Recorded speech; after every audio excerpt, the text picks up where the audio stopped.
First question, supreme court తాజా తీర్పు ప్రకారం ఏ మతాల వారికి మాత్రమే ఎస్సీ హోదా వర్తిస్తుంది? ఆన్సర్ హిందూ, సిక్కు, బౌద్ధ మతస్థులు. నెక్స్ట్, భారతదేశంలో యూనిఫామ్ సివిల్ కోడ్ అమలు చేసిన రెండవ రాష్ట్రం ఏది? గుజరాత్. మొదటి రాష్ట్రం వచ్చేసి ఉత్తరాఖండ్.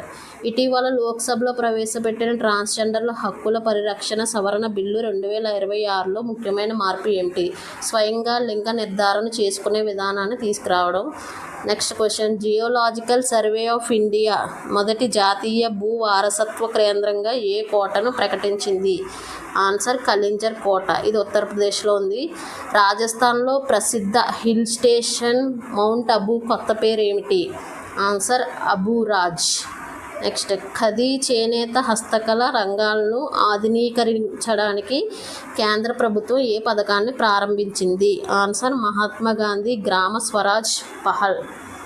నెక్స్ట్, ఇటీవల యోగా 365 ప్రచారాన్ని ఏ మంత్రిత్వ శాఖ ప్రారంభించింది?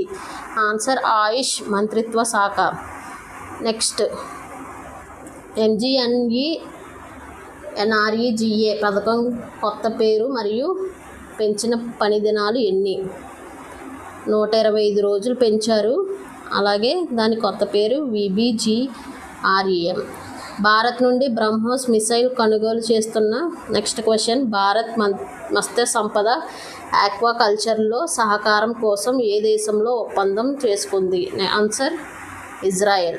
2026 బ్రిక్స్ కూటమి నాయకత్వాన్ని ఏ దేశం స్వీకరించింది? ఆన్సర్ భారత్.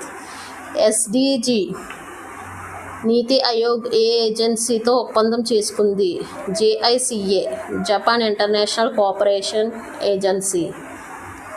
నెక్స్ట్ క్వశ్చన్, ఇటీవల తుంగ్స్కా ఎయిర్ డిఫెన్స్ సిస్టమ్ కొనుగోలు కోసం భారత్ ఏ దేశంతో ఒప్పందం చేసుకుంది? Answer Russia.